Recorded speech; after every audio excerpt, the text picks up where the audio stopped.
Welcome to my channel mathematic by Rimi. আশা করি তোমরা সকলে খুব ভালো আছো, সুস্থ আছো। আজকে আমি ওয়েস্ট বেঙ্গল বোর্ডের ক্লাস 7-এর পেজ 35-এর পার্ট 2 এর ভিডিও করাবো। আমি চাইবো তোমরা পুরো ভিডিওটা দেখবে, আর যদি তোমাদের ভালো লেগে থাকে তাহলে অবশ্যই চ্যানেলটাকে সাবস্ক্রাইব করে পাশে থাকা নোটিফিকেশন বেল আইকনটাকে অলে ক্লিক করে দেবে। আজকে আমি করাবো নাম্বার 2 থেকে অঙ্ক। একটি আয়তকার চিত্রের দৈর্ঘ্য 10 সেন্টিমিটার এবং প্রস্থ 6 সেন্টিমিটার। চিত্রটির দৈর্ঘ্য প্রস্থ 2 সেন্টিমিটার বাড়ানো হলে আয়তকার দৈর্ঘ্য প্রস্থ একই অনুপাত থাকবে কিনা দেখি। তো চিত্রের দৈর্ঘ্য প্রস্থের অনুপাত 10:6 = 5:3। তাহলে দৈর্ঘ্য প্রস্থ 2 সেন্টিমিটার করে বাড়ালে দৈর্ঘ্য হবে 10 + 2 সেন্টিমিটার = 12 সেন্টিমিটার। প্রস্থ হবে 6 + 2 সেন্টিমিটার = 8 সেন্টিমিটার।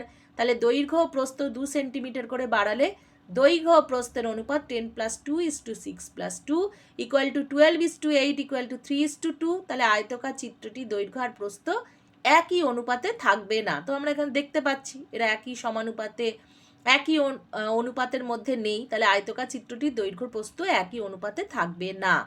নাম্বার 3-এ যাব। পরাণবাবু 500 গ্রাম চিনি 17.50 টাকায় কিনলেন এবং দীপেনবাবু 2 কিলোগ্রাম চিনি 70 টাকায় কিনলেন। চিনির পরিমাণ দাম সমানুপাতে আছে কিনা দেখি। পরাণবাবুর কেনা চিনি ও দীপুবাবুর কেনা চিনির অনুপাত 500:2000 = 1:4। পরাণবাবুর কেনা চিনির দাম ও দীপুবাবুর কেনা চিনির দামের অনুপাত 17.50:70 = 1:4। তাহলে অতএব পরাণবাবুর কেনা চিনি ও দীপুবাবুর কেনা চিনির পরিমাণ ও দাম সমানুপাতে আছে। পরাণবাবুর কেনা চিনি ও দীপুবাবুর কেনা চিনির পরিমাণ ও দাম হচ্ছে সমানুপাতে আছে, কারণ আমরা এখানে দেখতে পাচ্ছি 1:4 আর 1:4 অনুপাতে আছে, তাই এটা সমানুপাতে আছে। নাম্বার 4-এ যাব। ফাঁকা ঘর পূরণ করি। 5:7 সমানুপাত চিহ্ন আছে, সে 25 বক্স।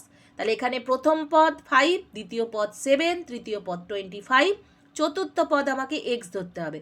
তাহলে প্রথম পদ ইন্টু চতুর্থ পদ = দ্বিতীয় পদ ইন্টু তৃতীয় পদ। 5 × x = 7 × 25, x = 7 × 25/5 = 35। চতুর্থ পদটি হলো 35, তাহলে ফাঁকা ঘরে আমরা 35 বসাবো। নাম্বার 2-এ যাচ্ছি। 6:7 সমানুপাত চিহ্ন আছে, বক্স = 35।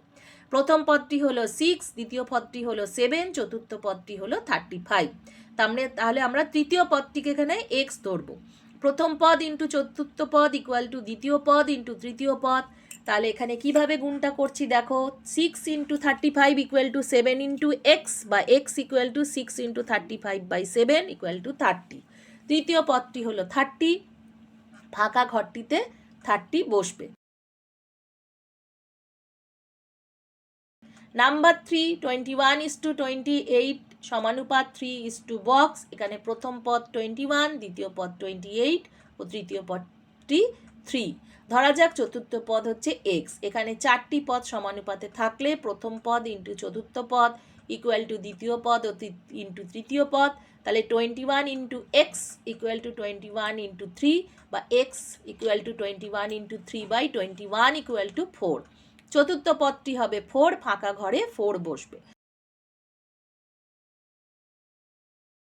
4 নম্বরে যাচ্ছি। 9:24 সমানুপাত বক্স = 8।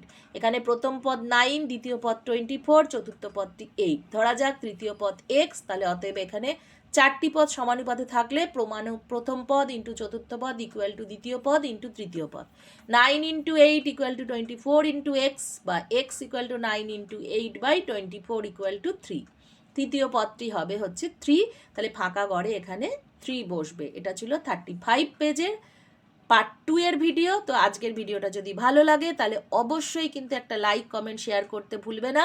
চ্যানেলটাকে সাবস্ক্রাইব করে পাশে থাকা নোটিফিকেশন বেল আইকনটাকে অলে ক্লিক করে দেবে পরের ভিডিওর নোটিফিকেশন তোমাদের কাছে পাওয়ার জন্য।